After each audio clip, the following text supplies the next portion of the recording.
empresas, el emprendimiento. Entonces, les voy a compartir mi pantalla, que vean algunas gráficas, algunas, digamos, fotos, ¿no? Y que empecemos como un poco a reflexionar sobre esto, ¿no? Sobre estas ideas. Bueno, primero que nada, bueno, pues es un tema complicado, es un tema incómodo, que de alguna manera ha ganado visibilidad en el último mes, dadas los eventos desafortunados que se dieron en Estados Unidos con el asesinato de George Floyd, que cabe mencionar que no ha sido el único afroamericano que ha sido asesinado de esa manera por la policía.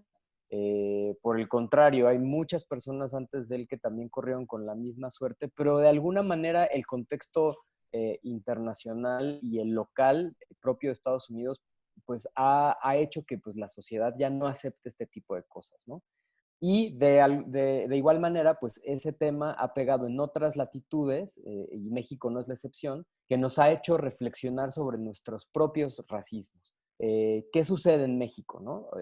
Luego hay mucha negación sobre el racismo, no queremos ser parte de ese problema, pensamos que solo es un problema que sucede allá, porque de alguna manera pensamos que solo allá hay personas afrodescendientes, lo cual es falso. En México hay una comunidad afrodescendiente muy importante. Hemos tenido presidentes afrodescendientes, entonces, pero simplemente están borrados, están negados. Hay un fantasma ahí que nos cega un poco de ver el racismo que se llama mestizaje, entonces como que pensamos que todos somos mestizos, pero esa ilusión de igualdad pues tampoco se ve reflejada en las prácticas del día a día, porque todos sabemos aquí que hay lugares en donde cierto tono de piel o cierta ascendencia pues te beneficia, ¿no? O sea, sabemos esta secreta admiración por lo extranjero que hay en México y esta también secreto rechazo por el tema indígena, por el tema afrodescendiente. Entonces vivimos como en una, digamos, dualidad ahí donde queremos esconder este racismo, pero pues que necesitamos hablarlo porque existe, tiene consecuencias económicas importantes, entonces necesitamos resolverlo, ¿no? Entonces, antes de empezar, quiero dejar en claro tres ideas que igual ustedes pueden pensar a lo largo de la exposición y que después podemos platicar, pero quiero que las tengan en cuenta. La primera es las razas no existen, o sea, desde el punto de vista biológico, las razas no existen. El ADN los genes nos diga que los humanos que son de África o de Asia o de América Latina somos diferentes o suficientemente diferentes entre sí como para considerarnos de razas distintas. Solo hay una raza en el planeta, raza humana, y ese es los Homo sapiens, o sea, nosotros, ¿no? Si hay diferencias fenotípicas, o sea, en nuestros rasgos físicos, tienen que ver más con adaptaciones del humano a su entorno, ¿no? Por ejemplo, las personas de África probablemente tengan más melanina en la piel, dadas las condiciones geográficas. Asimismo, las personas que viven más en el norte tienen menos melanina por su exposición al sol. Entonces, esto es importante tener en cuenta. La otra cosa que hay que tener en cuenta, el racismo no solamente son actitudes, miradas, bromas, bromas picosas, ¿no? Como queremos siempre esconder, ¿no? Nuestro racismo con, ay, pues es que solo fue una broma. No, el racismo es un sistema que está enquistado en el Estado y en las estructuras continuamente. ¿Eso qué quiere decir? Que si tú eres una persona de tono de piel oscura o indígena o afrodescendiente, el sistema mismo va a hacer que tú te quedes atrás, ¿no? Ya lo vamos a ver más adelante en el tema del mercado laboral y en el tema de todo el contexto que está alrededor del racismo, pero es un sistema que funciona desde el Estado, sí, pero no solo en el Estado. O sea, tiene que ver también con prácticas culturales, con actitudes en general social ante cierto tono de piel. Y por último, pues como este sistema estructural que se llama racismo afecta en mayor medida a personas con tonos de piel más oscuro, afrodescendientes o indígenas, Por lo tanto, no hay racismo hacia las personas de tonos de piel blanca, ¿no? Que también ese es otro mito, ¿no? Ay, es que hay racismo contra los güeros porque me dijeron cualquier cosa sobre mi pelo güero, ¿no? O porque me cobraron 20 pesos más en el mercado, entonces son racistas. No, eso no existe, ¿no? Eso de alguna manera sí se pudiera calificar como discriminación o como una violencia, pero eso no implica que las personas de tono de piel blanca o de ascendencia europea pierdan todos los privilegios que tienen, ¿no? Entonces no hay racismo a la inversa, lo podemos platicar después, pero bueno, pues vamos de lleno ahora sí al tema, ¿no? Primero, ¿cómo se compone la población mexicana? De acuerdo a la ENADIS, que es la Encuesta Nacional de Discriminación, que hace la CONAPRED junto con el INEGI. Este es de 2017, es muy reciente y puede reflejar claramente la situación actual. Casi el 85% de las personas en México tenemos tonos de piel morena, ¿no? Estamos hablando desde más o menos en esta escala que va de la A a la K, que es la escala Perla, que es una escala que hizo la Universidad de Princeton en Estados Unidos, justamente para empezar a medir cómo se diferencian entre ingreso, educación y cuál es la suerte de las personas con diferentes tonos de piel. Entonces vemos que la mayor parte de las personas en México tienen tonos de piel morenas a moreno oscuro y hasta negros, ¿no? Y las personas de tono de piel claro son la minoría. Entonces, ahí nos habla un poco de la composición de cómo es la sociedad mexicana, ¿no?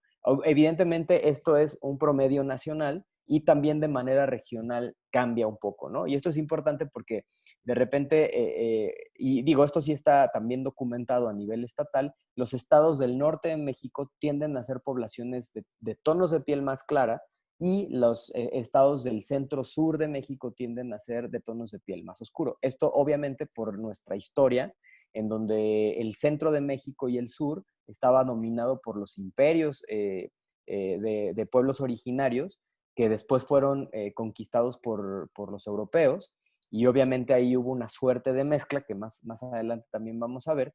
Y los estados del norte, los pueblos originarios que estaban instalados en el norte eran más nómadas, se movían más y eran menos numerosos, no tenían un desarrollo tan grande como en el sur, de tal manera que la población fue menos predominantemente indígena. Entonces, esto es importante porque ustedes que están en Sinaloa, que de alguna manera ya ahorita hay más movilidad, porque evidentemente también son un paso hacia Estados Unidos, pero que las personas en ciertos niveles socioeconómicos tienden a ser más blancas, y entonces tendemos a pensar que entonces esa es la composición de México, pero pues no, o sea, México es de hecho lo contrario.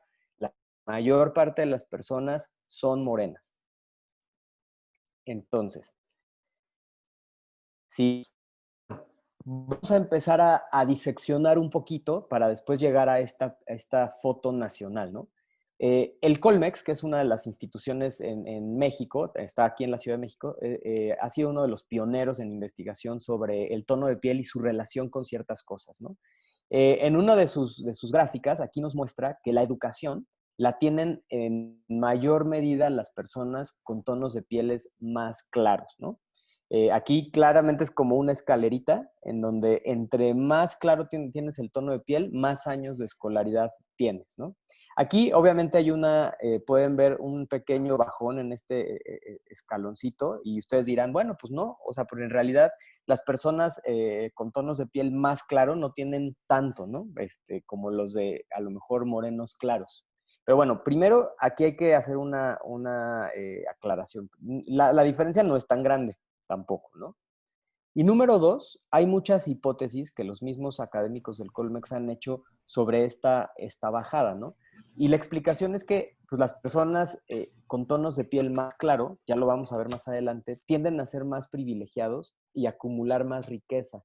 ¿Eso que ocasiona? Es que en realidad no tengan que estudiar tanto para obtener lo mismo que una persona de tono de piel más oscuro, ¿no? Entonces, ahí está esa hipótesis. Pero no hay que solo ver el último escalón, hay que ver los escalones anteriores. Y ahí claramente vemos que entre más oscuro tienes la piel, pues tienes menos años de escolaridad.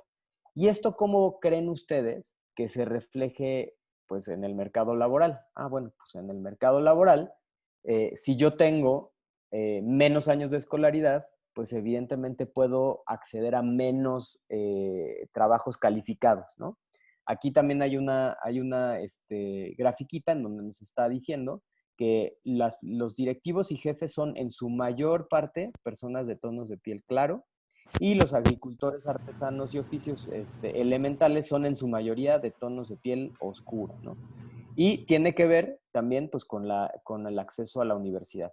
En esta siguiente, vamos a ver, esta es del módulo de movilidad social. Y aquí pueden ver una tabla que a lo mejor los va a confundir, pero solo concéntrense en los tonos de piel, que es la misma escala Perla que usó la CONAPRED con el INEGI. Obviamente es por el INEGI, entonces usaron la misma escala. Y aquí van a ver que del lado izquierdo van a ver a los empleos más calificados, ¿no? Y del lado derecho van a ver a los empleos menos calificados. Y ponen en azul donde se concentra el mayor porcentaje y en gris donde se concentra el mayor porcentaje. Entonces, si ustedes ven aquí, funcionarios, directores, jefes y profesionistas están en su mayor parte en el lado más claro de la escala de tonos de piel y en su mayoría en los más blancos. 31% son funcionarios, jefes, directores y profesionistas, ¿no? Por el contrario, si nos vamos a los empleos menos calificados, vemos que en su mayor parte son personas con tonos de pieles muy oscuros, ¿no? Está aquí casi todo el porcentaje. Y ahí hablamos justamente de esta estructura, de lo que les decía, que no es tanto un racismo de, pues no te dejo entrar porque eres moreno, sino simplemente que hay una estructura y un sistema que está funcionando todo el tiempo, en donde si yo históricamente, no es en un momento, esto estamos hablando que la estructura racial que hoy vivimos en México se estableció en la época de la colonia, o sea, llevamos 500 años viviendo en un sistema racial en donde las personas que generalmente tienen tonos de piel más oscura, adscritos a alguna etnia indígena o a una ascendencia afro, son dejadas atrás. Entonces, generación tras generación se van heredando estas desigualdades, de tal manera que, pues, si tengo menos acceso a la escuela, voy a seguir teniendo trabajos menos calificados y voy a poder darle menos oportunidades a las generaciones futuras y se van arrastrando estas desigualdades, ¿no? Bueno, aquí les puse del lado superior derecho un tuit de Julio Santaella, que es el actual director del INEGI. Se los pongo nada más como dato porque seguramente muchas y muchos de ustedes recordarán que en el 2017 salió este tuit que fue muy controversial porque él decía que las personas con piel más clara son directores, jefes o profesionistas, las de piel más oscura son artesanos y operadores o personal de apoyo, ¿no? ¿Esto por qué es importante y por qué fue tan controversial? Pues justamente lo que dice Julio Santaella aquí es básicamente lo que les acabo de decir y describir de esta tabla. Pero fue controversial porque él hace como casi un decreto, ¿no? Él dice, las personas con piel más clara son, y las de piel más oscura son. O sea, al usar el verbo son, está casi como diciendo, este es tu lugar y este es tu lugar, ¿no? Las personas que nos dedicamos al combate contra el racismo decimos, bueno, o sea, pues, pobre hombre, pues estaba describiendo lo que en realidad sucedió, pero el punto es determinar que esto es una tendencia nacional. O sea, no quiere decir que las personas de tonos de piel oscuro, morenas o afros, no puedan ser ricos o no, porque seguramente muchos de ustedes pensarán, oye, pero si yo conozco, mi amigo es moreno y es millonario, ¿no? O mi compadre le fue muy bien, ¿no? O él le echó muchas ganas. Sí, o sea, eso sí pasa también y ha sucedido porque México ha hecho un esfuerzo también de, ya platicaremos más adelante, pero de democratizar un poco la educación. Eso es cierto. Pero la tendencia no es esa. O sea, podemos encontrar gente rica morena, sí, pero en su mayoría las personas de tonos de piel más claro tienden a ser más ricas, ¿no? Lo mismo en el tema de la pobreza.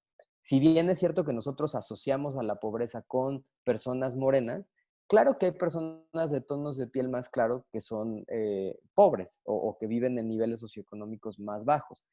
Eso no lo evita, pero la tendencia nacional nos dice otra cosa. Entonces, tenemos que tener muy claro que esto es un sistema, sí, es una tendencia generalizada también, pero justamente estos números nos dicen, hay algo que está atrás que tiene que ver con un sistema histórico de acumulación de desigualdades generacionales. Siguiente.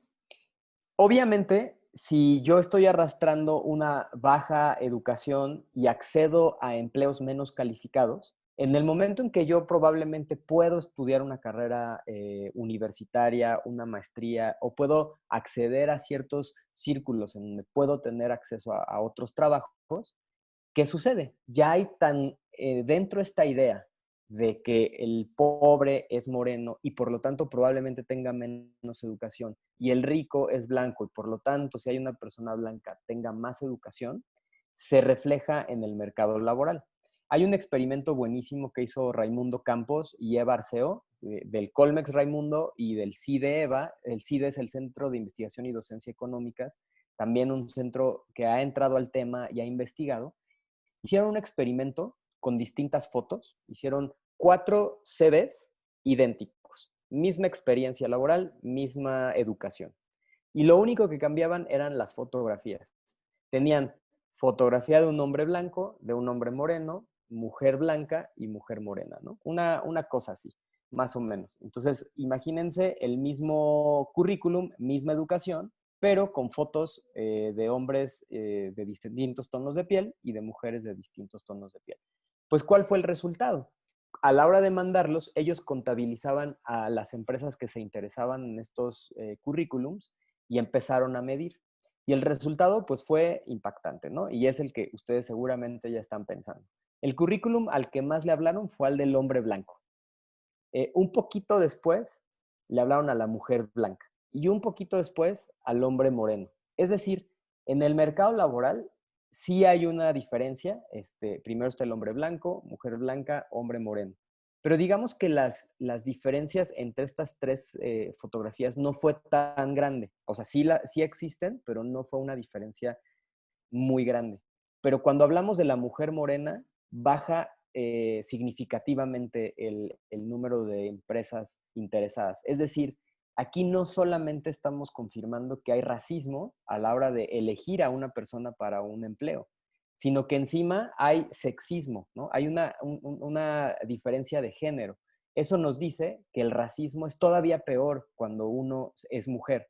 Entonces, es ahí donde en el análisis del racismo el feminismo es muy importante, porque no es la misma experiencia la que tiene un hombre moreno a la de una mujer morena, ¿no? Y ahí podemos entrar también en el tema de violencia de género, pero eso se los quería dejar aquí como este experimento tan bien documentado en donde comprueba que hay racismo en el mercado laboral. Y aquí le quiero dar la palabra a Cristian, porque él me hizo favor de buscar estas fotos y fue toda una aventura y quiero que él se las platique.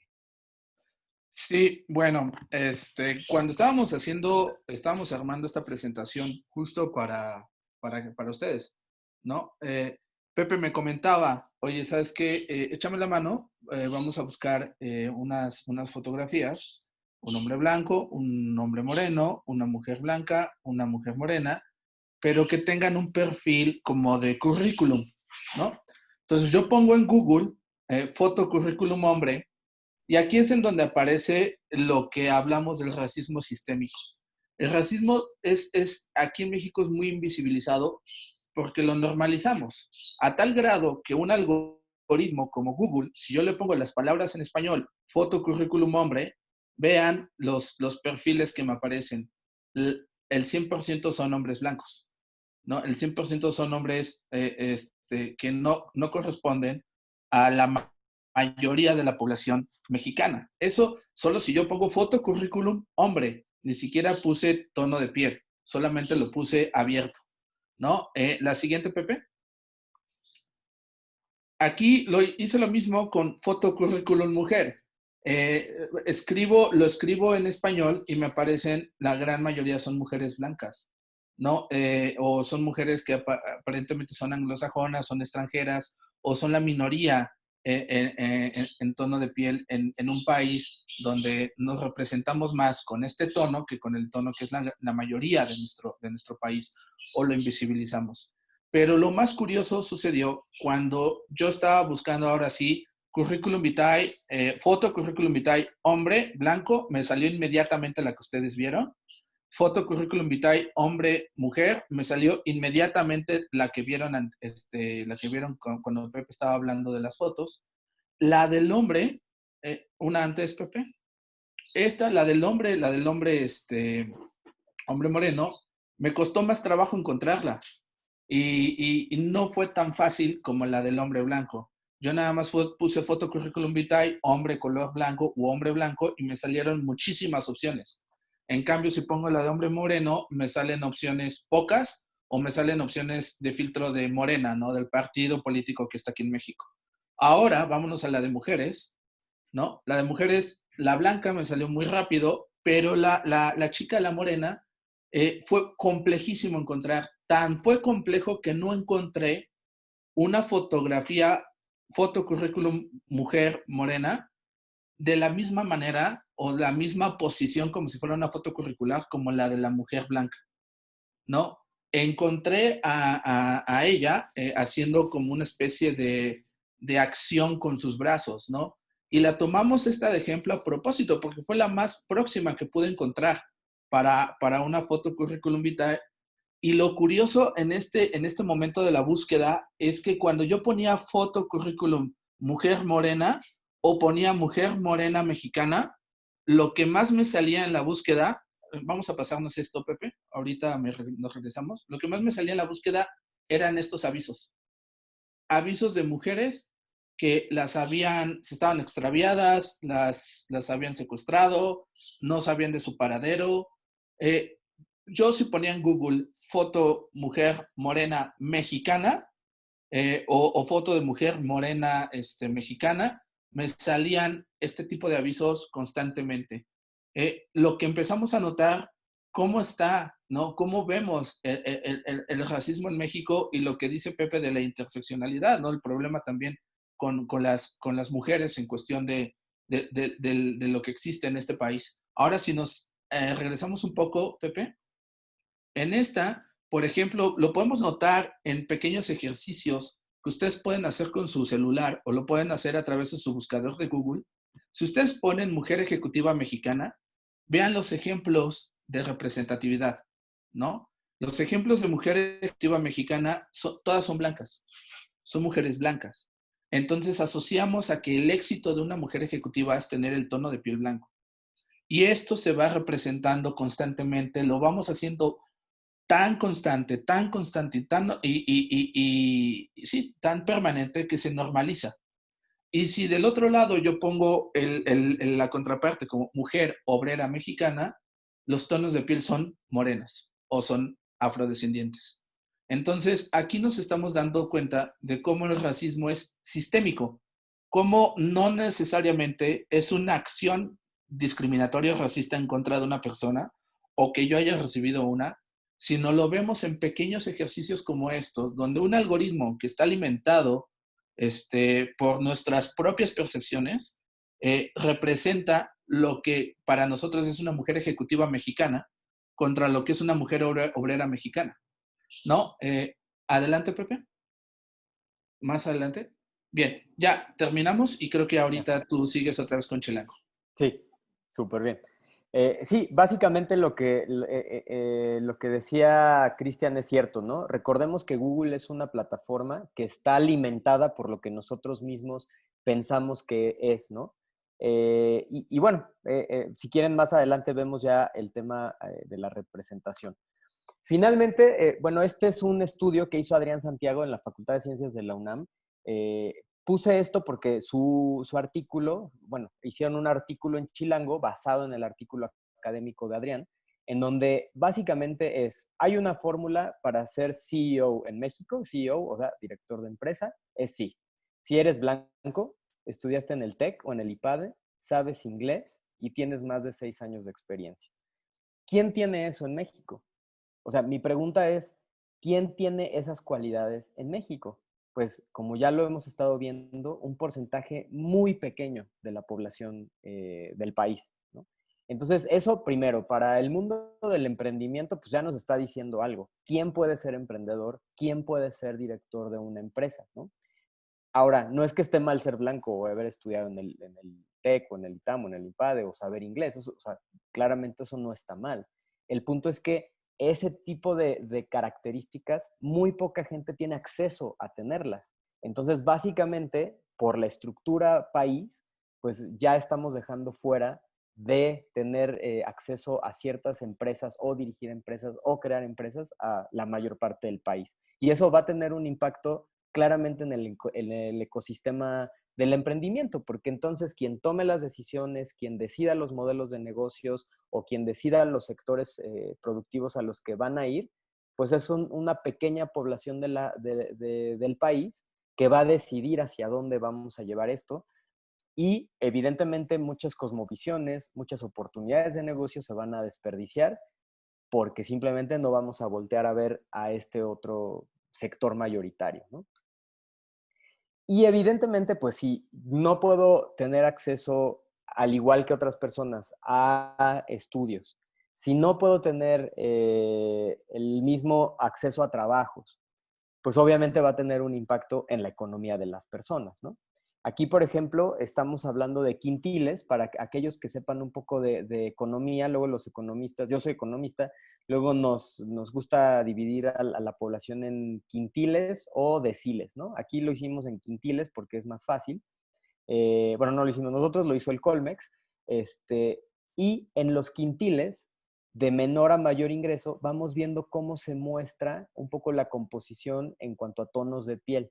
Y vemos que evidentemente en el quintil de mayor ingreso hay más personas de tono de piel blanco, ¿no? Eso claramente nos está diciendo que las personas de tono de piel blanco representan la riqueza, y ya lo vimos en la búsqueda que hizo Cristian, ¿no?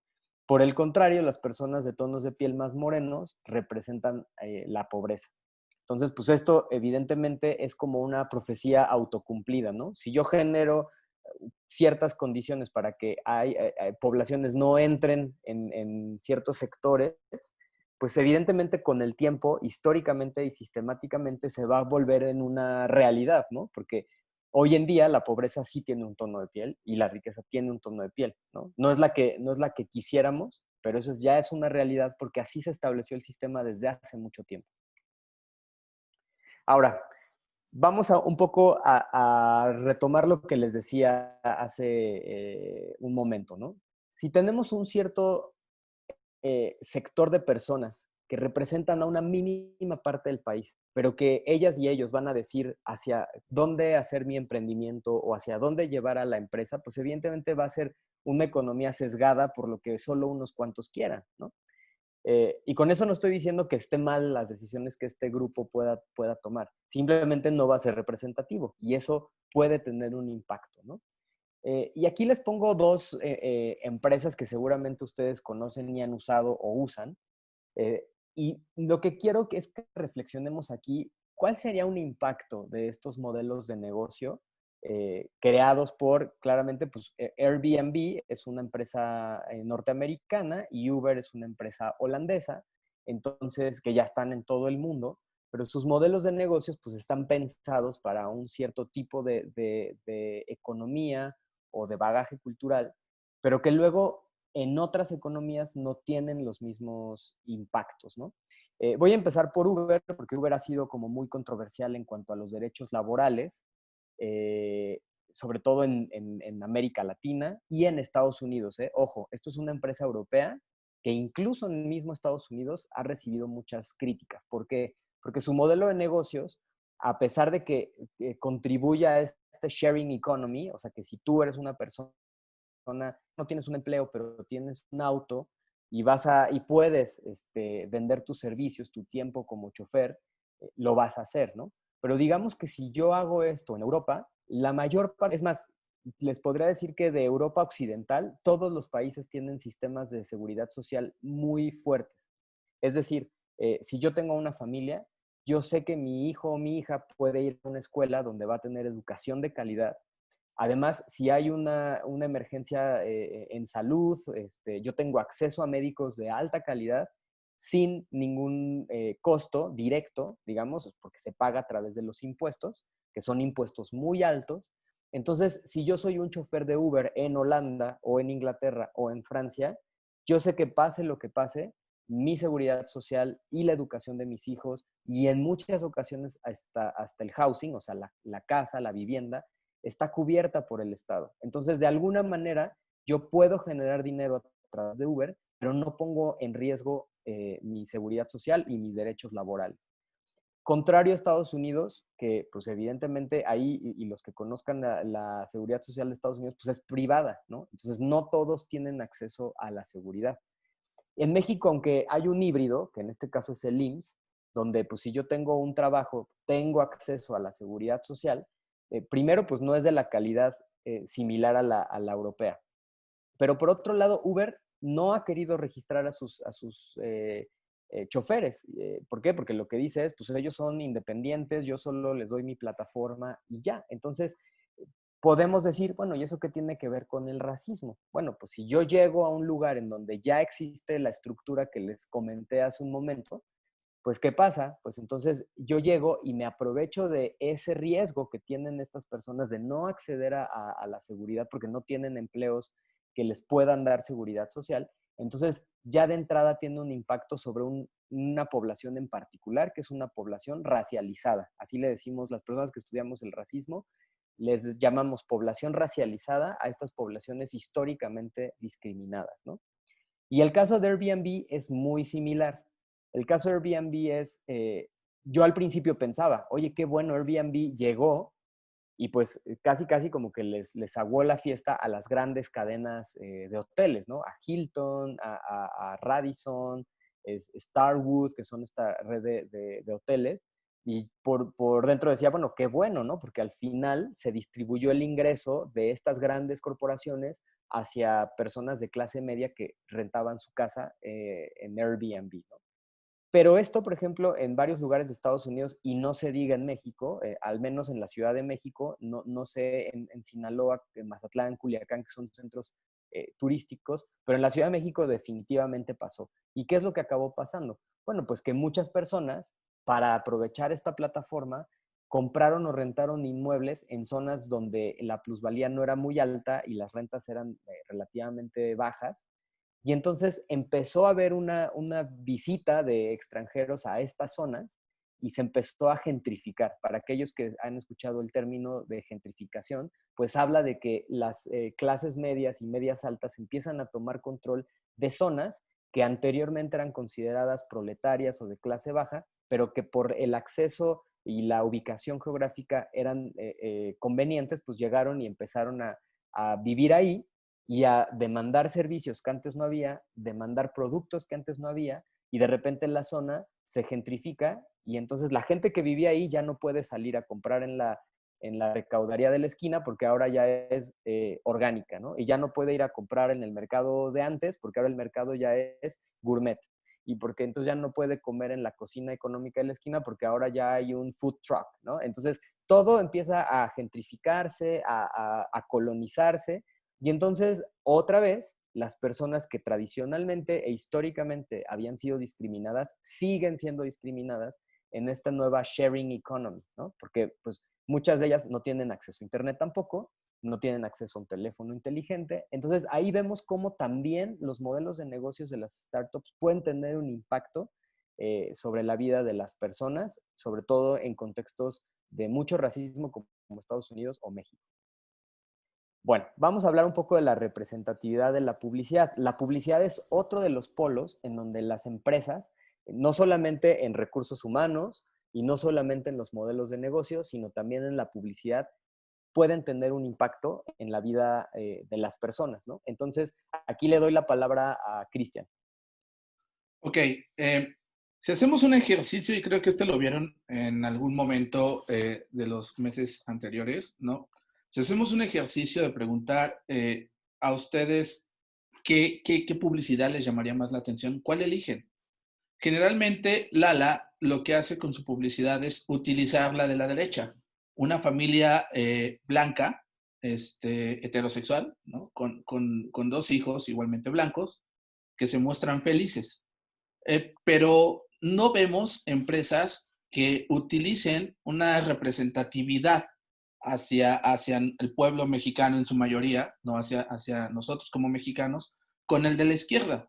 ¿Por qué? Porque se nos vende esta falsa creencia de lo aspiracional, donde anclamos aspiración a ser persona blanca. Pero ¿cómo yo voy a ser persona blanca si yo nací con otro tono de piel? Eso es imposible. Eso me hace que yo no esté representado o sea invisible ante la publicidad que están ejerciendo las empresas en mi país. Entonces, ¿qué pasa? Que vemos o podemos percibir que la de la izquierda pues no se vendería bien, no es aspiracional, esto no va a funcionar, esto va a ser un fracaso, ¿no? En cambio, con la de la derecha, que le ponemos todos los atributos positivos, esta sí se va a ver bien, esta es un éxito, esta es una buena foto, esta familia se ve bien porque son guapos, son bonitos, etc, etc, etc. Todo lo positivo hacia un tono de piel blanco, todo lo negativo hacia un tono de piel moreno. Seguimos con el otro ejemplo.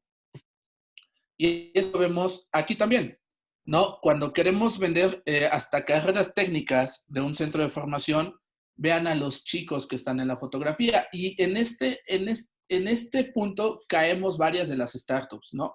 Vamos empezando, voy a hacer una página web o voy a hacer un banner o tengo que hacer publicidad, busco fotografías que se vean bien, busco fotografías con los atributos que habíamos dicho antes, aspiracionales, que se puedan vender, que reflejen éxito.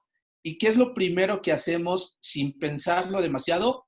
Utilizar fotografías de personas blancas. En este caso, una carrera técnica, ¿no? Que lo utilizamos a personas o a chicos blancos que quizás hasta son extranjeros, ¿no? Y vean el ejemplo de al lado. Si yo busco Pampers México, una empresa que conocemos todo el mundo que vende pañales y que es la líder a nivel nacional, los niños que ponen en las imágenes de los pañales o simplemente la publicidad de pañales que hemos visto desde que somos niños hasta ahora en la televisión, son niños blancos rubios de ojos de color, ¿no? Y aquí lo podemos ver en Pampers, son niños blancos rubios ojos de color. No quiere decir que esté mal poner a niños blancos rubios de ojos de color, sino no está siendo representado, no hay una representatividad verdadera con el país en el que somos aquí. ¿No? Están invisibilizando en todas estas publicidades a las personas de tono de piel moreno. Adelante, Pepe. Y véanlo nada más en estas universidades, que son universidades conocidas por todos nosotros. Pepe hablaba del IPADE, ¿no? Hace unos minutos. El IPADE, con uno de sus programas ejecutivos, el más importante que tiene, que es el MEDEX, al momento de poner a una chica, pone a una mujer blanca. Lo mismo hace la Ibero y lo mismo hace el TEC. Si nosotros buscamos programas ejecutivos y las fotografías que se utilizan para los programas ejecutivos, validamos entonces el modelo que venimos hablando, que son las personas blancas las que pueden obtener ese acceso, ¿no? Y se valida y se está constantemente validando con esta publicidad. Las mujeres morenas o los hombres morenos no tienen representatividad, es como si no existieran, vamos en pocas palabras, ¿no? O les estamos diciendo, no, es que tú no te ves aspiracional, tú no te ves una persona de éxito. Las personas de éxito son blancas, ¿no? Y se ven de esta manera con el piel lacio, con ciertos componentes que aquí podemos ver. Adelante, Pepe. Y se perpetúa de esta forma, ¿no? Podemos notar que estos productos existen, las muy conocidas cremas aclarantes de piel, ¿no? Hay marcas como las que vemos aquí, Pond's, Greasy, Theatrical, Nivea, que en países como en México, Perú, Colombia, Venezuela y la gran mayoría de Latinoamérica, y no sé si en Asia, venden este tipo de cremas aclaradoras de la piel. No vemos lo contrario, ¿verdad? No existen cremas para que la piel se vea morena, no. Lo que se tiene que vender es cremas aclarantes. ¿Qué te provoca esto? Que ocultes tu verdadero tono de piel, porque tu verdadero tono de piel no es éxito.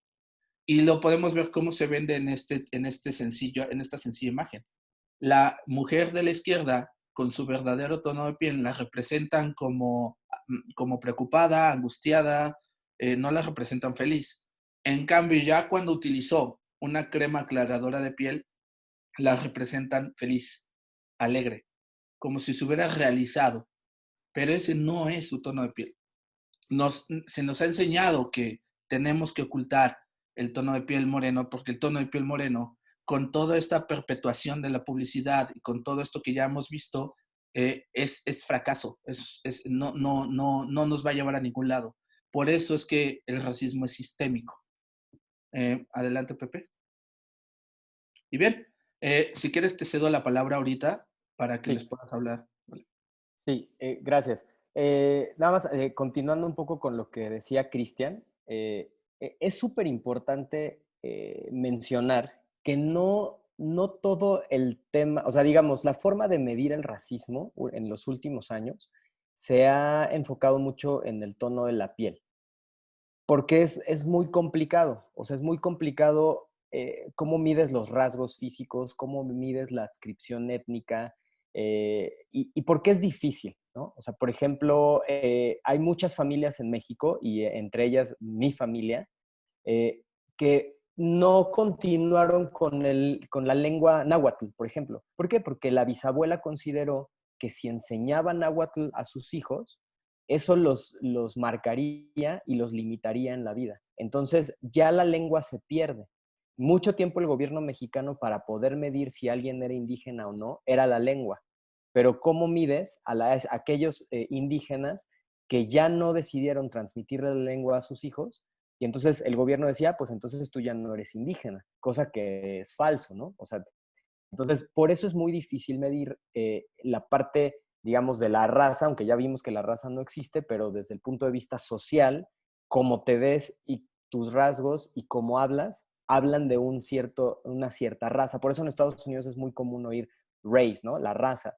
Ya sabemos que las razas no existen desde el punto de vista biológico, pero por practicidad y a nivel social sigue teniendo un impacto el cómo me veo. Entonces, pero no todo es el tono de piel. Sin embargo, ha sido la forma más práctica de medirlo, ¿no? Y entonces, con lo que decía Cristian, era, evidentemente, el tono de piel es uno de los marcadores. Y si bien hay muchas personas blancas que quieren broncearse y ser morenos, ¿por qué lo hacen? Pues lo hacen porque saben que sus rasgos, su fenotipo, es un fenotipo europeo. ¿Qué sucede? En México no es que necesariamente por ser moreno ya estés sentenciado a ser discriminado. No, porque puede ser Ricky Martin, tener fisonomía mediterránea o europea, aunque seas moreno, y aún así tu cuerpo va a ser leído como europeo o como blanco, ¿no? Aunque no necesariamente tu piel sea completamente blanca. ¿Por qué? Porque lo que nosotros entendemos por raza no solo se adscribe al tono de piel. Sin embargo, sí es una muestra de cómo las personas quieren ser más blancas, porque quizás tienen rasgos físicos indígenas, pero dicen, bueno, tal vez si me aclaro un poco más, puedo pasar como si fuera una persona blanca, ¿no? Entonces es muy sutil y es muy delicado como todo esto, sobre todo en temas de publicidad, porque está esta idea de lo aspiracional y entonces tú quieres ser exitoso, entonces tú quieres ser blanco y entonces ahí es donde empieza esta dinámica, ¿no? Entonces, para recapitular, es muy importante hablar de estas tres cosas y voy a añadir una cuarta. Primero, pues la estructura en la que vivimos, que nos lleva a tener un racismo sistémico, ¿no? Que tiene un impacto en las empresas en donde en recursos humanos, primero. Entonces, ustedes como emprendedores y como empresarios tienen que poner su vista en la parte de recursos humanos. ¿A quién van a contratar y por qué? ¿No? Número dos, el tema del modelo de negocios. El modelo de negocios beneficia, es un modelo de negocios que perpetúa el racismo o que lo cuestiona, ¿no? O simplemente es un modelo de negocios que no pretende cambiar nada. Entonces es súper importante. Número tres, el tema de la publicidad.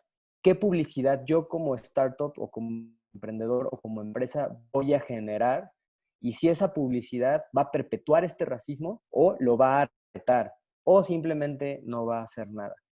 Y en último lugar, y esto en el marco de que fuimos invitados por el gobierno de Sinaloa, es ver qué tipo de proyectos desde el Estado se tienen que apoyar, ¿no? Porque puede haber proyectos de emprendimiento muy interesantes, pero que no necesariamente caigan en el imaginario del startup, ¿no? O sea, nosotros imaginamos proyectos de emprendimiento y que necesariamente tengan que ver con la tecnología o tengan que ver con ciertas cosas que a lo mejor solo pueden beneficiar a un sector de la población, pero que deja fuera por default al resto, ¿no?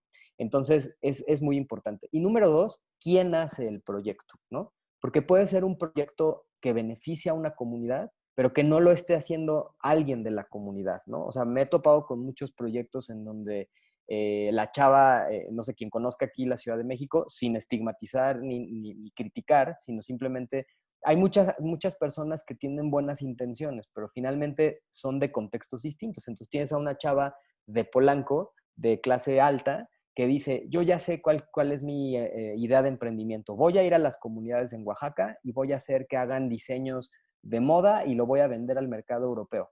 ¡Qué padre! O sea, eso es una muy buena idea y que probablemente ayude a estas comunidades. Pero finalmente se replica otra vez el modelo de colonialidad en donde la persona blanca sabe mejor que el indígena qué es mejor para el indígena, ¿no?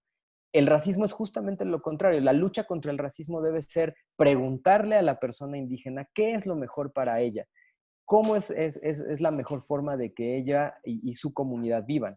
Entonces, también el Estado tiene que tener muy en cuenta esto, qué tipo de proyectos apoya, a qué tipo de emprendedores apoya, etcétera. Entonces, con esto finalizaría y los invito, obviamente, a que entren a racismo.mx, que es la plataforma que lanzamos justamente con este objetivo, ¿no? Educar sobre el racismo. Ahorita les dimos 4 ideas importantes sobre el tema del emprendimiento y las empresas, pero es un tema enorme que tiene que ver con la historia, tiene que ver con nuestra propia identidad, tiene que ver con, obviamente, la publicidad, con la economía. Entonces, los invitamos a que entren y, obviamente, ahorita me parece que vamos a abrir el foro, ¿no? Para dejar de compartir mi pantalla. Sí, así es. Pues muchísimas gracias, José y Cristian, por la explicación. Vamos ahorita a pasar ya al chat para abrir un poquito más el diálogo, pero también nos acompaña la subsecretaria Moraima Yacine y también pues agradecerte tu tiempo y darnos un mensaje. Hola a todos, buenos días, qué gusto saludarlos, agradecerles mucho su presencia en Webinar Pro Sinaloa y particularmente hoy agradecerle pues a Cristian Rubio, agradecer a que estemos tocando este tema tan importante para nuestra sociedad, que estemos todos conscientes.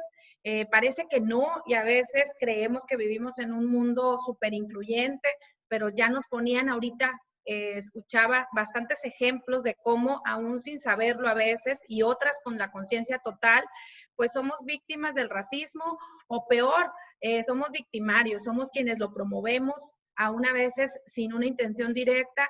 Qué bueno que hoy lo toquemos, qué bueno que seamos empresarios y emprendedores conscientes de este tema. En la Secretaría de Economía hemos enfocado diferentes programas y en todo momento siempre hemos sido incluyentes en todos los sentidos, en temas de género, por supuesto, y decirles que pareciera que no, pero la sociedad necesitamos mejorar en muchas cosas y este tema consideramos que era súper importante traerlo a la mesa. Estuve escuchando y la verdad me sorprendieron cosas, me abrieron un poquito también los ojos, a lo mejor hay detalles que a veces dejamos pasar en este sentido y hoy me queda un poquito más claro la gran tarea que tenemos como sociedad de trabajar todos juntos.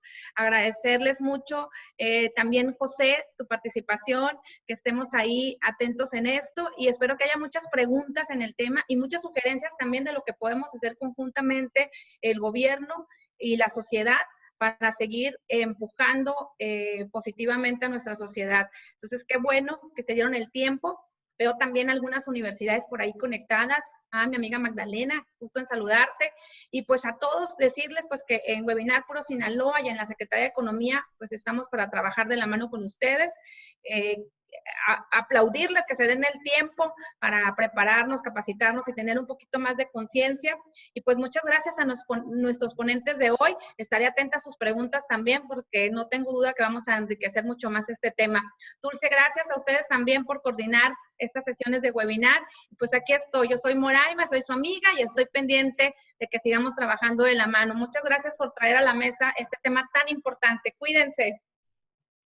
Muchas gracias, subsecretaria. Y pues por permitirnos presentar este tipo de temas, vamos a abrir el foro, podemos activar micrófonos, pero voy a leer una pregunta que nos dirige aquí Luis Ordaz. Nos comenta, estimados José, Cristian, ¿ustedes creen que el uso medido y o desmedido de anglicismos puede considerarse como una muestra de racismo? Si quieren, yo puedo contestar.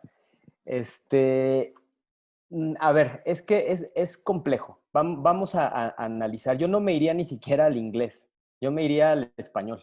O sea, si volteamos a ver a estados donde hay una gran población indígena, digamos Oaxaca o Chiapas, hay comunidades indígenas que no pueden ir a la escuela porque simplemente la escuela está en español. Si bien es cierto que hay un programa de la SEP para educación indígena, ha tenido muchos problemas porque el tema de los profesores también es un reto, ¿no? Porque estamos hablando de que hay más de 60 lenguas originarias en México. Entonces, tener profesores que dominen todas y además las declinaciones de cada una es complicado. Entonces, estas personas indígenas que van a la escuela y que pues, el idioma, pues ahí está como barrera, pero aún así van a la escuela, pues puede ser que, y en su mayoría, tengan bajas calificaciones o bajo rendimiento, ¿no? Y de ahí, pues, hay un estereotipo, ¿no? Ay, es que el indígena es tonto. Ah, bueno, entonces, como va a la escuela y no entiende español y sale mal en los exámenes, entonces yo confirmo ese estereotipo de que el indígena es tonto, no entiende matemáticas, pues más bien es que no entiende el idioma en el que se le está enseñando. Pero esa misma persona, cuando puede lograr vencer todos esos obstáculos y puede llegar a tener la prepa y puede acceder a la universidad, de repente para ciertas universidades les dicen, ah, es que tienes que tener 2 idiomas. Ah, es que yo tengo 2 idiomas. Yo hablo náhuatl y español. No, pero es que náhuatl no cuenta, ¿no? O sea, tiene que ser español e inglés, ¿no? O francés o alemán, ¿no? Y entonces ya de ahí estamos viendo cómo la estructura país está siendo racista con esa persona, ¿no? Aunque la persona sí hable 2 idiomas, habla náhuatl y español, ¿no? Entonces, desde el punto de vista histórico y antropológico, ni siquiera el uso de anglicismos es racista, el uso del español es racista, ¿no? Porque estamos hablando de que, imagínense, cuando México se hizo independiente en 1810, el 67% de la población hablaba una lengua originaria, menos del 40% hablaba español. Pero aún así, las leyes se escribieron en español, se dijo que era un país completamente españolizado, ¿no? Que ese es el mestizaje, y entonces ¿qué pasó? Ahora el menos del 10% habla una lengua originaria. O sea, a lo que voy es, ¿puede ser racismo? O sea, yo más bien me concentraría en el español, ¿no? Incluso, nada más los dejo con esta reflexión, por las dinámicas migratorias que hoy vive el país, hay personas de comunidades indígenas que han migrado a Estados Unidos y sus lenguas son náhuatl e inglés, no hablan español.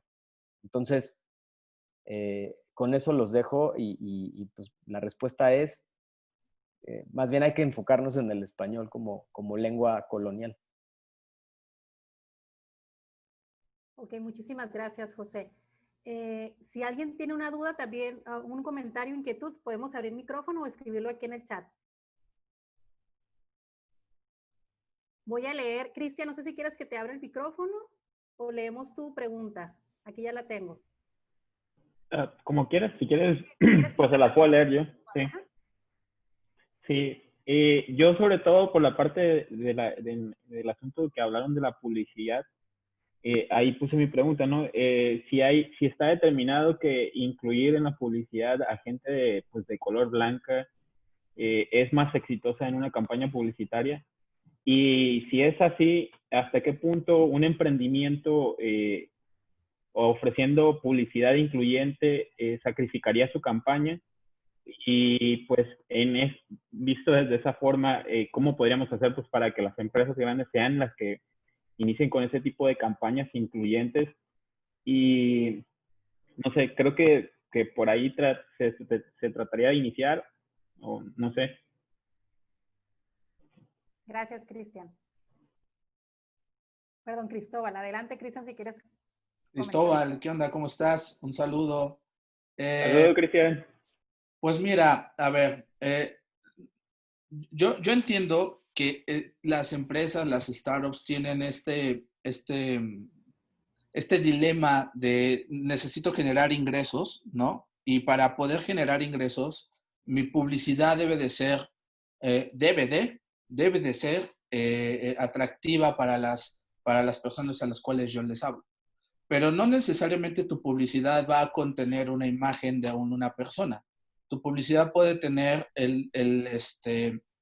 ¿cómo se llama? El resumen de lo que estás vendiendo, el artículo del cual tú estás hablando, pero si tú le hablas a un target, ¿no? Ya hablando en términos empresariales, si tú le hablas a un target al que le estás vendiendo y ese target en su mayoría son personas morenas, ¿no? Le hablas a un target de personas de piel morena, yo más bien te preguntaría, ¿por qué no representarlos? ¿Por qué seguir con este dilema de, es que quizá yo no vendo como vendo antes? Eso no lo sabremos, es una hipótesis al final. En cuestión de ventas es una hipótesis, en cuestión de me va a funcionar más una persona blanca que una persona morena, sí, pero es falso. ¿Por qué sí? Porque lo venimos representando, lo venimos normalizando y perpetuando. Entonces no tenemos un ejemplo contrario para poderlo medir. Eh, Falso por eso, porque no es una representatividad absoluta de la población a la cual tú le estás hablando. Entonces, estos esfuerzos más bien los tenemos que empezar a hacer, ¿no? No hay que, yo invitaría a no esperarnos a que las empresas grandes empiecen a dar los primeros pasos, que ya algunas lo han hecho, ¿no? Algunas lo han hecho ya sea porque están buscando una campaña de marketing que sea incluyente, ¿no? Se suman a esto de la inclusión con el mero fin publicitario, con el mero fin de marketing, pero hay otras que sí quieren cambiar o sí están buscando un cambio en la situación. Lo puedes ver ahora, cómo existe este sabotaje, no sé cómo poderlo llamar, que varias empresas retiraron su publicidad de Facebook en Estados Unidos y a nivel mundial. Entonces, yo invito a las startups a ver eso, Cristóbal, a que tú digas, ok, ¿a quién le estoy hablando? ¿A quién le estoy vendiendo? ¿Y cómo yo puedo ser incluyente? Imagínate que tú estás vendiendo, o me voy a poner yo de ejemplo. En mi caso, mi familia tiene una empresa de productos de belleza. Nosotros vendemos productos que son, por ejemplo, uñas. Generalmente cuando venden uñas, las empresas ponen fotos de mujeres blancas que les están poniendo uñas a otras mujeres blancas. Pero la verdad es que mi mercado no es así. El 95% de mi mercado son personas o son mujeres morenas y mi publicidad va dirigido a ellas. ¿Por qué seguir perpetuando a alguien que no me está, en primera, a mí no me está comprando y en segunda, no me representa mi mayor parte de los ingresos? Entonces, estas son preguntas que tú te tendrías que hacer. Yo te lo regresaría a ti, Cristóbal, ¿no? Te regresaría esa pregunta, te regresaría esa reflexión para que tú empieces a pensar cómo hacerlo, cómo empezar a representar a quien yo le estoy hablando. No sé si Pepe quiere agregar algo más. Sí, quiero nada más decir dos ideas. La primera es, yo creo que las startups son este lugar de grandes oportunidades en donde podemos hacer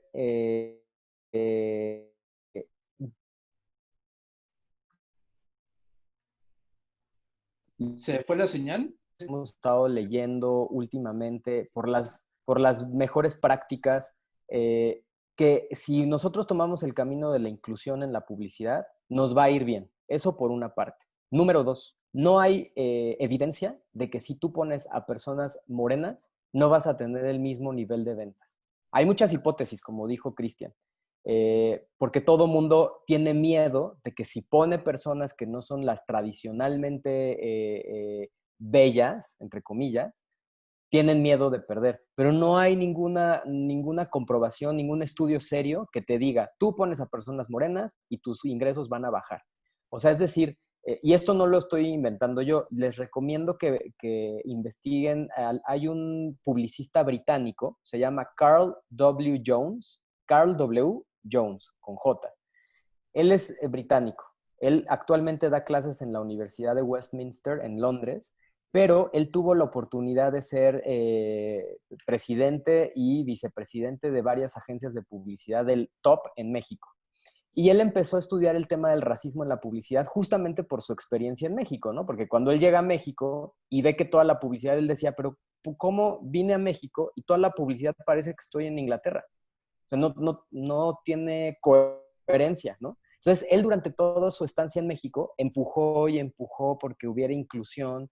A veces le permitían, a veces no le permitían. Entonces, toda esta experiencia, ahora está de regreso en Inglaterra, ya vive allá otra vez, y su tema de investigación es el racismo en la publicidad mexicana. Y él lo que dice es, no hay ninguna evidencia científica que nos diga que si tú pones a personas morenas, no vendes, 1. Y 2, el tema de ser aspiracional, él lo pone sobre la mesa y dice, bueno, sí, la publicidad debe ser aspiracional, pero ¿qué significa eso? O sea, ¿una persona morena quiere ser blanca? Bueno, probablemente si estás en una sociedad racista, a lo mejor sí, ¿no? Pero bueno, ese es justamente el debate y yo lo que les invito es arriésguense. Ustedes son los que sí pueden arriesgarse. Nada más para complementar quién es Carl Jones. Carl Jones es el publicista más laureado de México en toda la historia. Ha ganado muchísimos premios, Cannes Lions y así. Él es uno de los cofundadores del Círculo Creativo, que es el círculo que congrega los premios o congrega a los mejores publicistas de México. No estamos hablando de un publicista cualquiera en todos los años que estuvo trabajando aquí en México. Es una persona que tiene toda la percepción, absoluta percepción de la publicidad de este país y la historia de cómo se desenvolvió la publicidad en este país. Y es lo que dice, ¿no? Lo que hacemos con esta publicidad es nada más nos estamos buscando blanquear, ¿no? Estamos buscando cómo blanquear el éxito. El éxito es igual a ser blanco. No es así. No hay, como dice Pepe, una comprobación, Cristóbal, de que si yo pongo a una persona morena en mi publicidad, se me va a caer. Más bien, eres tú, ¿no? Somos nosotros como sujetos. Acuérdense que nosotros tomamos decisiones. A través de nuestras decisiones y nuestra percepción es como se van a dar los resultados. Es todo. Muchísimas gracias. Vamos a darle también la palabra a Luis Flores para que nos comente. Adelante. Hola, José, Cristian. Una pregunta. En un momento dado, si la mayoría de la población en México somos morenos, el hecho de que la publicidad presente modelos blancos es que los que somos racistas somos los morenos, porque los que compramos ese producto somos los morenos. Entonces, en realidad, aquí los que hacemos racismo somos los que somos de ese tono de piel. Esa es la primera. La segunda, había productos como un pastelillo que se llamaba Negrito y le quitaron el nombre que porque según esto era racista. Ese es otro, ese es un ejemplo de que se podía hacer. Por ejemplo, el pingüino, pues es un pingüino negro y no pasa nada con el pingüino, se vende mucho, ¿sí? Entonces, también otra cosa, yo veo a la mujer blanca que va a la playa y se broncea, quiere ser morena, no quiere ser blanca. Entonces yo creo que de alguna manera los que estereotipamos a la raza somos nosotros, los mismos morenos, porque somos los que vamos a la tienda y compramos productos con modelos blancos, los que nosotros buscamos esa situación. Entonces en realidad los que debemos de cambiar la mentalidad, la percepción, entonces somos nosotros los morenos, ¿sí? Somos los que debemos de fortalecer, como dice Cristian, nuestra raza, nuestro espíritu, nuestro gusto. Por mi raza hablará el espíritu, soy puma, ¿sí? Y estoy orgulloso de eso. Entonces, eso es lo que tal vez como mexicanos debemos hacer. Estar orgullosos de nuestra raza. Y tal vez es lo que tenemos que fomentar. Que así como hay muchos pueblos que yo conozco que son dignos en su origen, en su cultura, pues que la mayoría de los mexicanos debemos de hacer. A lo mejor falta a nivel educativo que se fomente eso, ¿no? Que estemos orgullosos de nuestra raza. Yo te puedo decir, no sé si alguno de ustedes sea universitario de la UNAM, pero algo de lo que nos enriquece de estudiar la UNAM es eso, que por nuestra raza hablará el espíritu. No sé qué piensan ustedes. Gracias, Luis. Adelante, José. Sí, a ver, es un tema súper complicado y espero poder tener la capacidad de síntesis de poderte contestar, porque es complejo. A ver, no existe la raza mexicana. O sea, eso ya de entrada es una mentira total. No existe. Se nos vendió la idea, desde que México fue independiente, de que existe una suerte de mestizaje. Y de mestizaje, obviamente, solo entre dos raíces muy particulares, español e indígena, ¿no? Si tú te vas a los estudios de la historia que están ahorita a la vanguardia, en donde tú ves cómo se comportó la población durante la época de la colonia, te vas a dar cuenta de una cosa impresionante, que a mí me pasó lo mismo, porque yo crecí igual que tú, pensando, ay, pues soy mestizo y la raza cósmica y todo este choro que es falso, ¿no? Lo que pasa es que es difícil aceptarlo porque está tan en nuestro ADN, en nuestra identidad como mexicanos, que soltar esa identidad, pues es difícil. Digo, yo ya pasé por ese proceso, por eso me dedico a lo que me dedico, ¿no? Porque ya me di cuenta que eso es falso, ¿no? Para empezar, el mayor número de migración que hubo en este país durante todos los 300 años de la colonia fueron personas esclavizadas de África, no fueron europeos, primero. O sea, y hay censos que se hacían en esa época. Entonces, el mayor mestizaje de este país fue entre personas de África e indígenas. O sea, si somos mestizos, entonces somos mestizos de africanos con indígenas. Los europeos no se mezclaban. O sea, los europeos, sus dinámicas poblacionales eran no mezclarse. Ellos eran los colonizadores, los que mandaban, pero no se mezclaban. Ahora, eso no quiere decir que no hubiera habido algunas mezclas biológicas de europeos con indígenas o con negros, ¿no? Claro que las había. Pues estamos hablando de violaciones de hombres españoles hacia mujeres indígenas o negras por situaciones de violencia de género, de pues soy el conquistador y entonces yo soy dueño de tu cuerpo, ¿no? Pero ese número de personas mestizas no fueron numéricamente suficientes como para generar una nación mestiza, ¿no? Ahora, esta idea del mestizaje no solamente no se sostiene desde el punto de vista biológico, sino es una idea que surge desde las élites criollas blancas. ¿Por qué? Porque cuando México se independiza y echan a los españoles, ojo, la independencia no la hicieron los indígenas, lo hicieron los mismos criollos blancos. ¿Por qué? Pues porque ellos no tenían los mismos privilegios que los españoles peninsulares, ¿no? O sea, racialmente eran idénticos, nada más que unos habían nacido en España y otros tenían tiempo de haber vivido aquí. Entonces, esa injusticia no les gustaba, ¿no? Entonces, echan a los españoles. Pero cuando los echan y se dan cuenta que están en un país donde la mayoría son personas indígenas y negras, dicen, nos van a reclamar sus derechos, cosa que sí pasó. O sea, los indígenas y los negros decían, bueno, ya se fueron los españoles, ahora sí, ya todos somos iguales, quiero mis derechos, quiero hablar mi lengua, quiero tener mis leyes. Pues no. Entonces, ¿cómo hago para decirle a estas personas que somos iguales?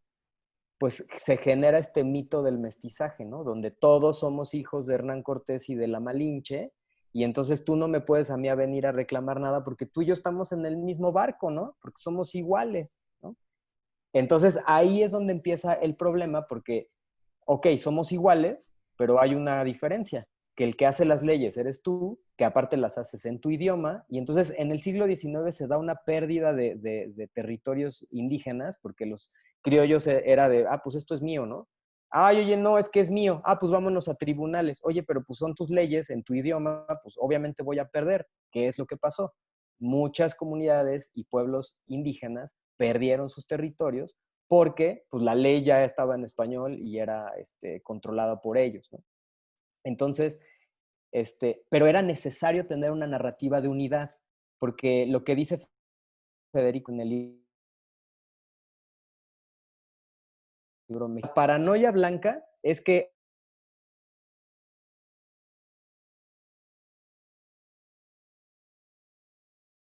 es que ahora los morenos van a venir a reclamar. No, esa es paranoia blanca. O sea, la paranoia blanca es eso. Pero ¿qué sucede? Especialmente con lo que preguntas, Luis.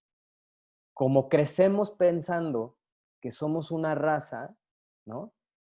El mestizaje no es 50% español y 50% indígena. El mestizaje lo que realmente quiere es que tú dejes de ser indígena, que dejes de hablar y que no creas en tus dioses, que seas cristiano católico. Además, no cualquier cristiano, católico, ¿no? Y además que quieras tener una idea de progreso igual a la europea, ¿no? El dinero, la tecnología, la democracia, o sea, solo hay una vía para ser mestizo y esa vía es blanqueándote, ¿no? Cásate con una blanca para mejorar la raza. Entonces, el mestizaje en realidad no es una combinación romántica de dos raíces. El mestizaje es, deja de ser indio, ¿no? En palabras de Lázaro Cárdenas, no son mis palabras. Entonces, no hay que caer en esa trampa, ¿no?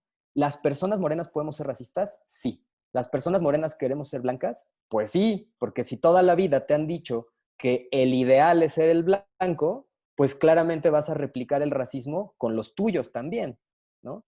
Pero entonces hay que entender cómo funciona el sistema racista para no caer en esa mentira que generó José Vasconcelos de la raza cósmica. Hay que entender, José Vasconcelos para empezar apoyaba a los nazis, porque José Vasconcelos pensaba que las naciones deben de tener una raza. Entonces, si los alemanes tenían a la raza aria, entonces México debía tener a la raza cósmica.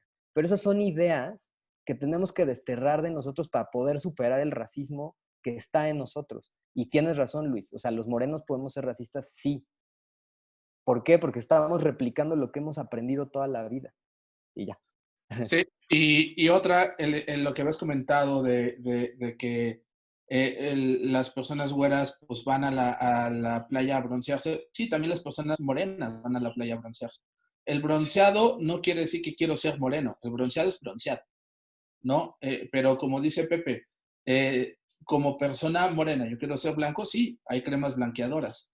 Dime tú si existen cremas como la blanqueadora para ser moreno. Sí, hay un polvo que Permítame. Esa es una. Y broncea. la segunda es el producto del pingüino. Bueno, pues es un pingüino, es la figura de un animalito. Literal, no jugaría en este sentido. Y el negrito sí responde a un factor de cómo antes se percibía. Es lo que les comentaba, ¿no? Lo que les comentaba Pepe. Venimos tanto tiempo arrastrando este racismo que no nos damos cuenta y lo normalizamos. Ahora que ya lo empezamos a desnormalizar y lo empezamos a ver, lo empezamos a hacer visible, suceden estos cambios. Cambios que a veces duelen, ¿no? Cambios que primero dices, ay, ¿cómo? Es que somos, ya no aguanta nada, es que ahora ya estamos en la época de la corrección política. No, a ver, ¿quién dice eso? Hay que voltear a ver a las personas que dicen eso, que sostienen ese discurso, y hay que voltear también a las personas que sostienen el discurso contrario y cuáles son las bases. ¿Qué bases fundamentales tenemos para que el discurso se vaya dando? ¿No? Y cuáles son las bases históricas en las que yo me estoy basando para que esos cambios se den. Eso es lo importante analizar. Nada más una cosa, Cristian. O sea, sí hay cremas bronceadoras, o sea, sí existen. Pero eso no quiere decir que no haya racismo. O sea, no, más bien, el punto es, por eso al final de la presentación dije, la medición del tono de piel, digamos que es la forma más práctica de hacerlo. Pero la raza se lee desde muchas perspectivas más allá del tono de piel. Y una de ellas son los rasgos físicos. Por eso las personas americanas o europeos luego quieren broncearse, porque saben que aún con la piel morena no pierden sus privilegios porque sus cuerpos son leídos como blancos de todos modos.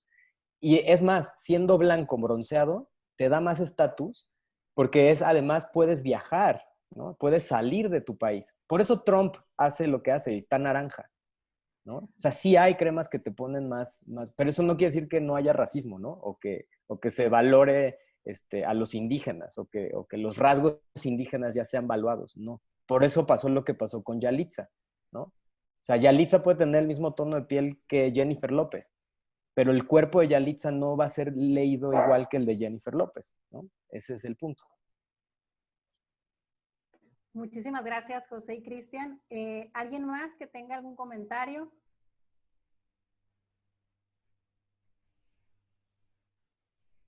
Inquietud, ¿a quién lo puede poner en el chat o le abrimos micrófono? Adelante, Magdalena.